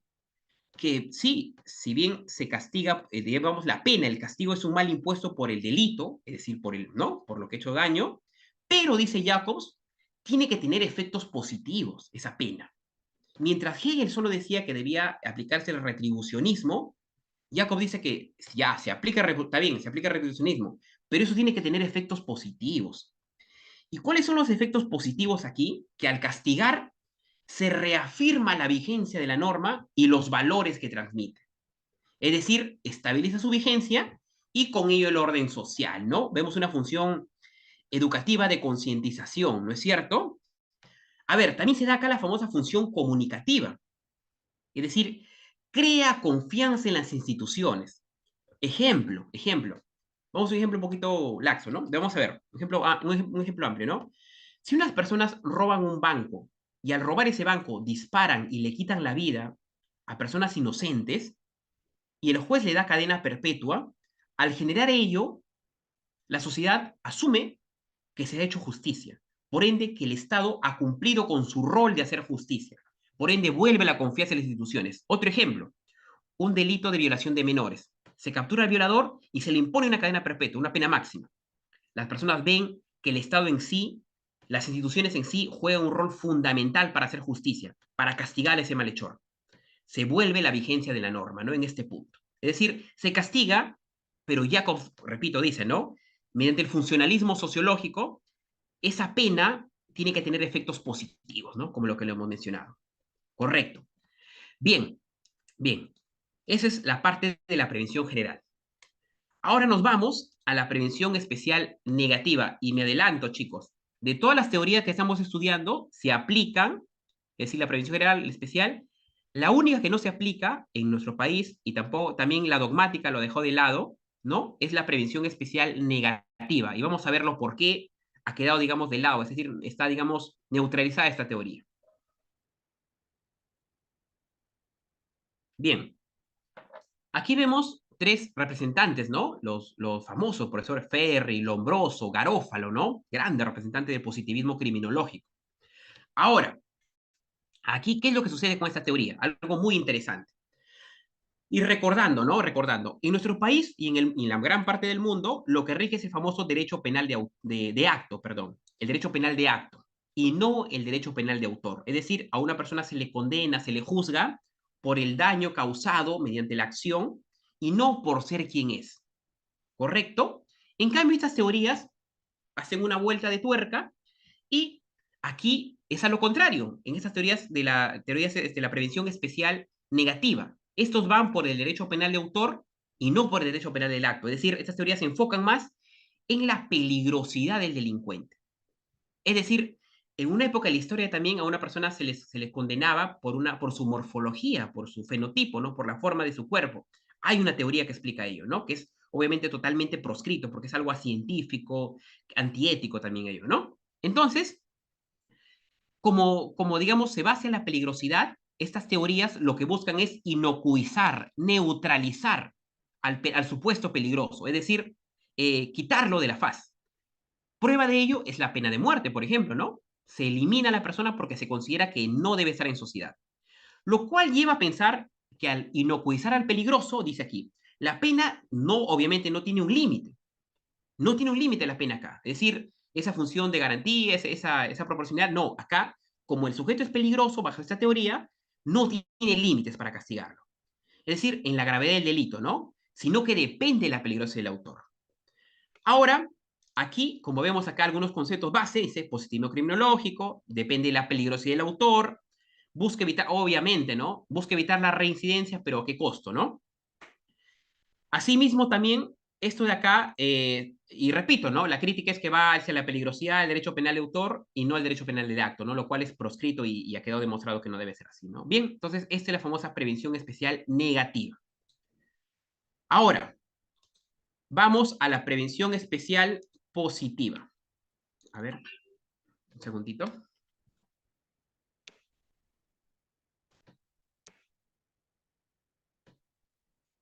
A ver, correcto. Ahora sí se ve la diapositiva.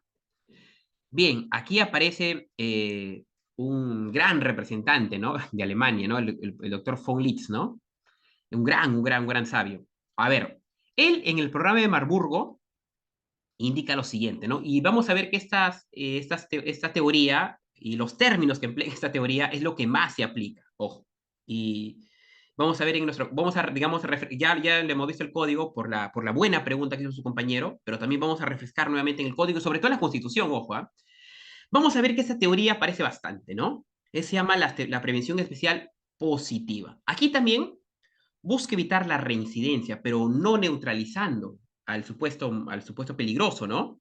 Sino empleando mecanismos que impacten positivamente sobre el reo. ¿No es cierto? Es decir, un pensamiento orientado a fines. Uno, punto importante. Acá el doctor von Litz le asigna a la pena una función reeducadora. ¿Y por qué dice reeducadora?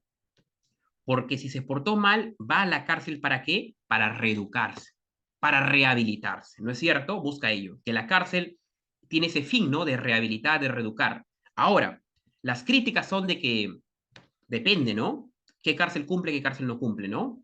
Y uno cuando ve estadísticas ve que no vamos con buen pie, ¿no? A diferencia de otros países, los países nórdicos, por ejemplo, ¿no? A ver, aquí, digamos, hay algo clave, que son las famosas teorías RE. ¿Qué son esas teorías? Reinsertar. Es decir, una persona al estar en la cárcel, lo que se busca que al cumplir su condena sea reinsertada, vuelva a la sociedad, sea un ciudadano de bien nuevamente, ¿no? Resocializarlo, lo que busca, ¿no? ¿Por qué? Porque se entiende que una persona que comete un crimen es una persona que ha enajenado, va a la cárcel, pero la cárcel a reeducarlo, a rehabilitarlo, lo busca resocializar, reintegrar, correcto. Reeducarlo, lo que ya hemos hablado, ¿no? Que, digamos, hay un mecanismo en la cárcel, ¿no? En base a programas, a campañas, para reeducarlo, ¿no? Repersonalizar, obviamente, ¿no? Que la persona tome una conciencia correcta, ¿no? Y remoralizarlo porque es un tema ético, ¿no? Ahora, todo ello, digamos, es muy positivo. Pero ¿cuál es la crítica que se ha dado aquí? Que muchas veces la pena es condicionante de nuevos delitos. Es decir, el factor de exclusión que le llaman. ¿Y por qué? A ver, vamos a analizarlo. Una persona entra, por ejemplo, cometiendo un robo de un celular a la cárcel, pero al encontrar en la prisión influencias o mecanismos para sobrevivir de delinquir, a veces sale peor, ¿no? Algunos autores le llaman que las cárceles son, las malas cárceles, escuelas de crimen, ¿no? Porque en muchas cárceles, está demostrado, se cometen nuevos delitos, ¿no? Secuestros, tráfico de drogas, etcétera. Ahora, la persona que entró por un delito, por ejemplo, robo de celular, entra a la cárcel, muchas veces para sobrevivir tiene que unirse a un determinado grupo. Totalmente negativo, pero es tristemente la realidad, ¿no? Por ello, las cárceles tienen que, digamos, repotenciarse para evitar ello. Para que de verdad esa teoría red de reeducar, rehabilitar, reinsertar, logren su finalidad, ¿no? Que es, digamos, curar al reo.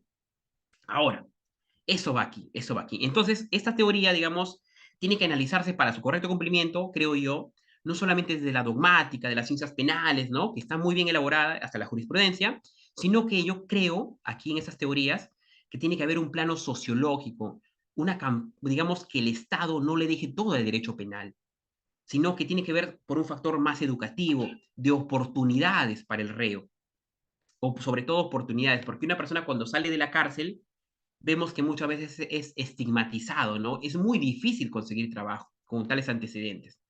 Entonces, vamos en esa línea, ¿no? Que el Estado tiene que tener una legislación para ello. Bien, como hemos visto hasta ahora, las teorías tienen grandes aportes, pero a la vez tienen grandes críticas, valgan verdades, ¿no? Grandes críticas. Por ende, la doctrina, ¿no? La dogmática, se vio en el escenario de tomar cosas positivas de cada tema, de cada teoría, y, digamos, tratar de juntarlas, ¿no? Tratar de juntarlas. Es decir, las famosas teorías mixtas o de la unión, lo que en nuestro país rige, para ser más exacto. A ver, es una unión entre las teorías absolutas y las teorías relativas, a excepción de la prevención especial negativa, repito, ¿no? A excepción de la prevención especial negativa. A ver, el maestro Villavicencio, en su obra Derecho Penal, parte general, ¿qué dice? A ver, las teorías mixtas reúnen en la pena las características que las teorías anteriores, es decir, las teorías que hemos estudiado, se consideran primordiales. Identifican a la pena como justa y útil. Correcto, cuando dice justa, se refiere a los retribucionistas, a Kant, ¿no? Y cuando dice útil, a las teorías relativas, que buscan, valga la redundancia, un fin, una utilidad a la pena. Asimismo dicen, consideran que la pena debe reprimir tomando en cuenta la culpabilidad y la proporcionalidad. Magnífico. ¿Por qué? Porque un tema de función de garantía, es decir, el castigo tiene que ser proporcional para que no se extralimite la sociedad de los jueces, ¿no? Con respecto al hecho delictivo, ¿no? Llega, y así el doctor Villavicencio lo define que se va a llegar a la justicia. Y ojo, punto importante también dice aquí, y a la vez prevenir la comisión de nuevos delitos, es decir, llegando a la utilidad, busca también prevenir. Es decir, vemos que toman elementos retribucionistas de la función de garantía y proporcionalidad, pero a la vez también toman las famosas prevenciones, ¿no? La prevención general. Y a excepción de la prevención especial negativa, también toman, ¿no? De que tiene que ver temas de resocialización. Ahora, el profesor Gunther, perdóneme, el profesor Klaus Roxin lo planteó de una manera brillante esto, ¿no? Es la famosa teoría dialéctica de la unión. Y también lo plantea en tres momentos, Esta teoría tiene un enfoque donde toma los elementos de las teorías retribucionistas y las teorías relativas, repito, a excepción, y acá lo precisa muy bien, se precisa acá muy bien, a excepción de la prevención especial negativa. El doctor Roxin dice que tiene que haber tres momentos, ¿no? El momento legislativo, el momento judicial y el momento ejecutivo de la pena. Para entenderlo mejor, vamos a verlo con un ejemplo. A ver, la teoría, y es la teoría que rige, ojo. Bien, acá están los tres, disculpe, los tres momentos. Habíamos dicho el primer momento, el momento legislativo, el primer momento. A ver, aquí se da la famosa tipificación. Se escribe la ley, se determina la ley, bajo obviamente el principio de tipicidad y legalidad, ¿no? Dice que al hacer algo va a ser castigada una persona. Ejemplo, hay una, no sé si históricamente en Estados Unidos, ¿no? Un tiempo se prohibió el alcohol, Y como se prohibió el alcohol en Estados Unidos, el Estado, ¿no? El gobierno norteamericano empezaba, digamos, a castigar a las personas que digamos, vendían alcohol, ¿no? Ahora, digamos, puede sonar un poquito fuera de lo común, ¿no? Pero eso se dio en la historia. Es decir, se castigó a esas personas. Se tipifica ahí. Ahora, aquí el profesor Roxin nos dice, ¿no? Que aquí estamos en la prevención general negativa. ¿Y por qué estamos en la prevención general negativa? Porque al momento de sacar una ley, lo que se busca es que impacte en la sociedad y al impactar en la sociedad, busca atemorizar a las personas a que no hagan eso. Busca disuadir a las personas a que no hagan eso. ¿Por qué? Por ejemplo, cuando se dio la ley contra la, digamos, contra la venta de drogas, ¿no? Daños a la salud, ¿no?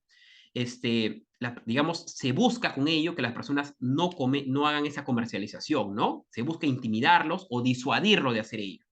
O cuando se pone una condena a las personas que trafican drogas, ¿no? En los aeropuertos, por ejemplo.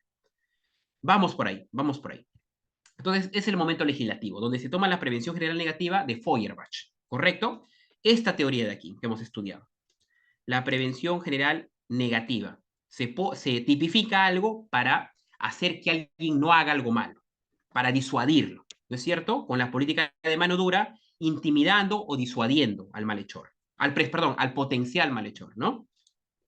Bien, hasta ahí va el primer momento de la teoría dialéctica de la unión. Roxin ahora pasa a un segundo momento, que es la imposición de la pena. Vemos acá el juez con el martillo, ¿no? De manera metafórica. Aquí es cuando la persona ya se portó mal, ya delinquió, y como delinquió es sentado en el banquillo para que reciba una condena. Ahora bien, Roxin dice que para un correcto sistema penal, el segundo momento toma, es decir, el momento judicial, valga la redundancia, se está juzgando a alguien, toma dos teorías, el profesor Roxin aquí. La teoría de la retribución de Kant y la prevención general positiva. Vamos a recordar, ¿no? ¿Qué era la retribución de Kant? Aquí, perdóname, aquí. La función de garantía, la proporcionalidad. ¿Qué quiere decir esto? Que no se exceda, que solo se le juzgue por el daño que ha hecho. ¿Correcto? Ese era uno. Ahora, ¿qué más decía Roxin? La prevención general positiva. Prevención general positiva. La teoría de Jacobs, ¿no? Es decir, que al imponerse una pena, esa pena tiene que tener un fin, que el fin era confianza en las instituciones, vigencia de la norma, estabilización de la norma, dice, ¿no? Entonces, en este momento dialéctico se toma la prevención general positiva y la retribución. Es decir, uno, la retribución, ¿por qué? Porque al momento de condenar a esa persona, el juez tiene que tener los criterios de función de garantía de proporcionalidad, de no extralimitarse, de que el castigo sea acorde al daño causado, en base a la teoría kantiana, ¿no? Y la prevención general positiva, que al imponer esa condena, se castiga, sí, pero se busca un fin positivo, un bien. ¿Qué es el bien? Que las personas vuelvan a confiar en las instituciones, que la vigencia de la norma prevalezca. Entonces, se dan esos dos puntos. Ahora, para Roxin no queda allí. Falta un tercer momento, el momento de la rehabilitación. El momento de la rehabilitación. Bien, en este momento es cuando el implicado, ¿no? Ya sentenciado, está cumpliendo condena. ¿Correcto? Está en la cárcel. Ahora, para que se logre cumplir y que de verdad la pena tenga un fin correcto, un fin adecuado, un fin que sirva al derecho penal, tiene que haber ese tercer momento, que es el momento ejecutivo de la pena, cuando la persona está purgando condena en la cárcel, ¿no es cierto? Aquí aparece nuevamente el profesor von Litz con la prevención especial positiva. Esto de aquí, las teorías de red. Esas teorías de red de resocializar, reeducar, son el punto, digamos, de enganche para que la teoría de dialéctica de la unión se dé. Es decir, pasan tres momentos y este momento es fundamental porque aquí depende mucho si es que de verdad la persona se va a rehabilitar, ¿no? Y aquí depende mucho de una cuestión del Estado, de una cuestión penitenciaria, ¿no? Del INPE, ¿no? De ver de verdad una política pública para que se pueda cumplir, ¿no? Porque de nada vale que se dé todo ello y aquí fracase, que es lo que pasa en nuestro país lamentablemente, ¿no? Bien, ahora este ha sido el viaje a la parte de la dogmática penal, ¿no es cierto? De los fines de la pena, de la legitimidad de la pena, por, digamos, por Kant, por von Litz, por Jacobs, por Roxin, por Ferri, ¿no? Ahora vamos a aterrizar en nuestro país. En nuestro país. Un segundito.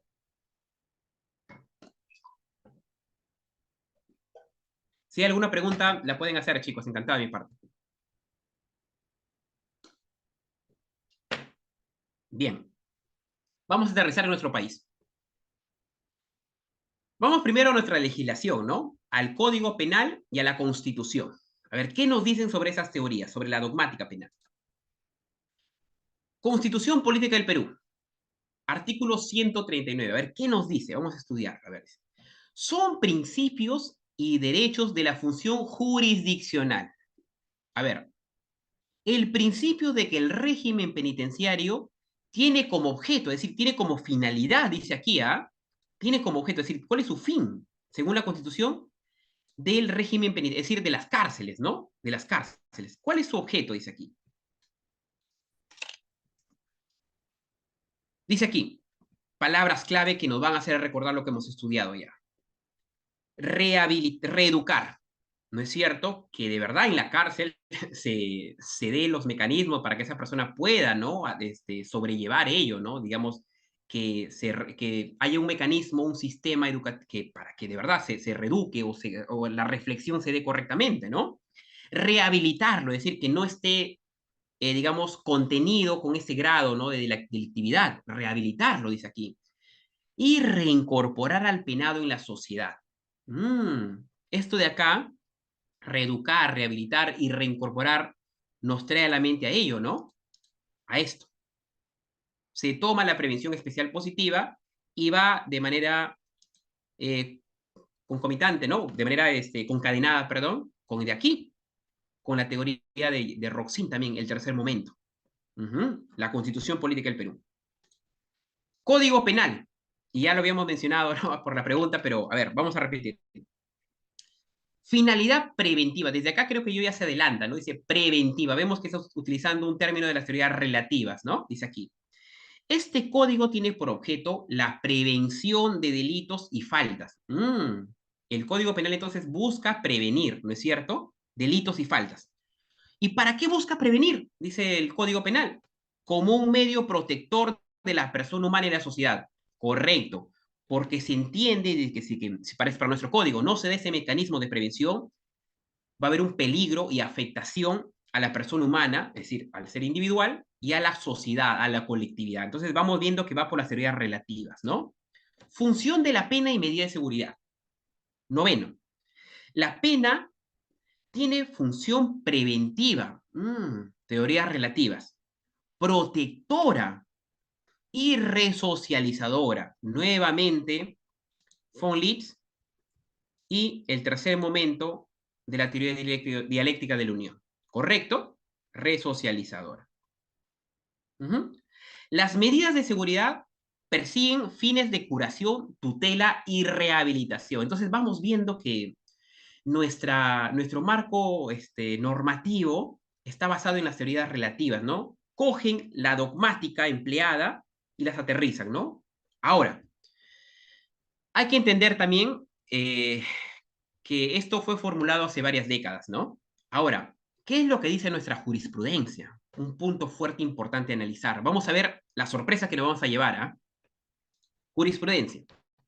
Sentencia 009-2005 del Tribunal Constitucional respecto a las teorías de la pena. ¿Qué dice aquí?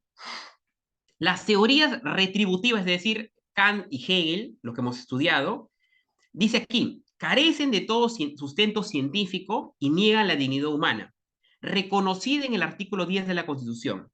Sin embargo, dice el TC, sobre las teorías retribucionistas de Kant y de Hegel, no se desconoce, dice, que toda pena lleva consigo un elemento retributivo. Es decir, a pesar que indica, sí, estimado Pablo, ¿alguna pregunta? No, ninguna pregunta. Ah, ya, disculpa, como se prendió tu micrófono. Ah, ya, no te preocupes, no te preocupes. A ver, repito. Está diciendo la sentencia 009-2005 que dice, ¿no?, que las teorías retributivas de Kant y de Hegel carecen de todo sustento científico y niegan la dignidad humana. Sin embargo, dice también esta teoría, perdón, esta jurisprudencia, no desconoce que toda pena lleve consigo un elemento retributivo. Interesante, ¿no? Es decir, a pesar que las teorías no deben aplicarse, pero el término retribucionista desarrollado por valga la redundancia, por el campo de Kant y de Hegel, está presente. El tema retributivo. ¿Correcto? Que quiere decir que el castigo en sí. Punto 2 de esta jurisprudencia. Las teorías preventivas, se refiere al especial y la general, ¿no es cierto? Dice que, según la jurisprudencia, respetan la dignidad humana y éstas se convierten en el mejor medio para reprimir el delito. Es decir, vamos por partes. Esa jurisprudencia del TC dice que no, que estas teorías niegan la dignidad humana y son no científicas. Sin embargo, el elemento retributivo está presente, dice, en la pena. Ahora, también dice esa jurisprudencia que las teorías preventivas están presentes, ¿no es cierto? Pero quiero precisar ahí, ¿no?, que están presentes, y lo correcto sería decirlo, ¿no?, de manera precisa, a excepción de la prevención especial negativa. ¿Por qué? Porque esta prevención especial negativa va hacia el derecho penal de autor y no el derecho penal de acto que nuestra legislación hace tiempo ya ha proscrito, ¿no es cierto? Entonces, esa prevención faltaría, ¿no?, en la jurisprudencia. Pero se entiende la idea, se entiende la idea. Sentencia 3330-2004 del TC también. Y ojo, concepto kantiano de dignidad. Cito, fundamento 45, dice aquí, la persona, pues, está consagrada como un fin en sí mismo, y por ende, el Estado tiene la obligación de protegerla. Esa cuestión del consagrado en un fin en sí mismo, lo dijo Kant, ¿no?, como bien lo precisa aquí, como lo hemos estudiado.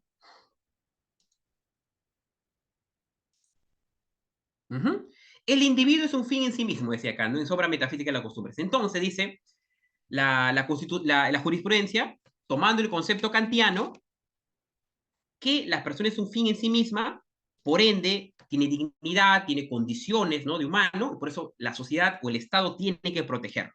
Kant lo había planteado ya y recoge la jurisprudencia a ella. A ver, respecto a la culpabilidad, factor fundamental aquí, ¿qué dice aquí? Sentencia 0019-2005, de C también. Es preciso destacar, sin embargo, que ninguna de las finalidades preventivas de la pena podría justificar que exceda la medida de culpabilidad en el agente. Interesante. La línea jurisprudencial, como hemos podido analizar, va hacia las teorías preventivas. ¿Correcto? Dice que es lo mejor, lo más adecuado a aplicar el TC. Sin embargo, dice, a pesar de que sea lo mejor, esto no justifica y esto no se prestaría a que se exceda con el imputado. Es decir, sí, está bien, aplica las teorías preventivas, pero, ojo, bajo parámetros, ¿no? No te extralimites. Dice aquí, la cual es determinada por el juez penal a la luz de... Ya, correcto, correcto. Entonces, acá vemos que si bien están las teorías de preventivas, pero el tema de función de garantía, de proporcionalidad y de culpabilidad está muy presente. ¿Para qué? Para que al aplicarse las teorías preventivas, estas no excedan o no se genere un abuso hacia el imputado, que hay un parámetro de delimitación. Correcto. Última jurisprudencia. A ver, fundamento 42, discúlpeme, respecto a la prevención general Y recordando de la prevención general, eran los dos grandes representantes, ¿no? Feuerbach y Jacobs, ¿no? Uno decía que en base a la intimidación, ¿no? La criminología mediática, ¿no? De al aplicar algo para meter terror. Y Jacobs decía, ¿no? Tomando como parte la tesis hegeliana de la teoría dialéctica, decía que, hey, está bien castigar, pero en base a su funcionalismo sociológico hay que buscarle un bien a la pena, que era, digamos, la estabilidad de la pena, que las personas confíen nuevamente en el Estado y en las instituciones, por ende, ¿no? A ver, vamos, ¿qué dice la jurisprudencia al respecto? Fundamento 42. Ninguna medida tendiente a la resocialización del imputado, prevención especial, ojo, podría anular el efecto preventivo general, sobre todo su vertiente positiva. Magnífico, repito. Ninguna medida tendiente a la resocialización, es decir, la prevención especial positiva de von Litz del imputado, podría anular el efecto preventivo general sobre su vertiente positiva. Correcto. Si bien se propugna, ¿no? Por la rehabilitación, la resocialización, eso dice no puede anular que el Estado, la sociedad, contenga mecanismos para aplicar las prevenciones, ¿no? Que son, ¿y para qué? Para evitar que suceda lo malo, para contener lo negativo. Porque las teorías suceden cuando la persona, es rehabilitar, reinsertar, cuando la persona, y como bien lo indica Jacobs, perdón, bien lo indica Roxin, cuando la persona ya está en la cárcel, ya está en prisión. Correcto, hasta ese punto. Bien, estimados estudiantes, estimados participantes, eso ha sido el tema del día de hoy. Espero que haya quedado todo de manera muy clara. Asimismo, también les agradezco por sus intervenciones, por sus preguntas, que son muy valiosas. Y si hubiera alguna otra participación o alguna pregunta de mi parte, encantado. Quedo a sus servicios.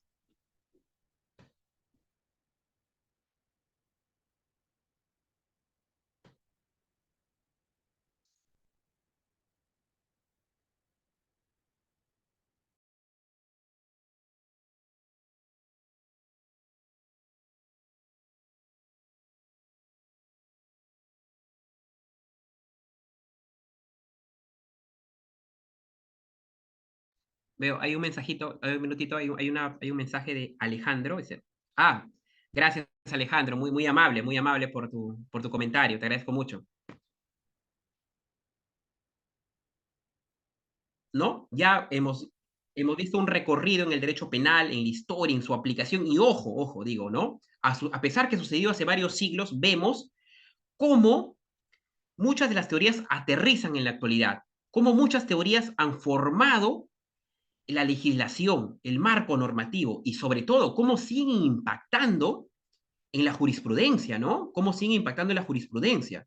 Es decir, Kant, Hegel, la teoría retribucionista, la prevención general, cómo impactan. Y sobre todo lo comento por qué. Porque esta es la base del derecho penal, los fines de la pena. Es decir, aquí estamos en un escenario de que la pena tiene una utilidad, tiene un fin, pero tiene una utilidad bajo determinadas condiciones, ojo, bajo determinadas condiciones.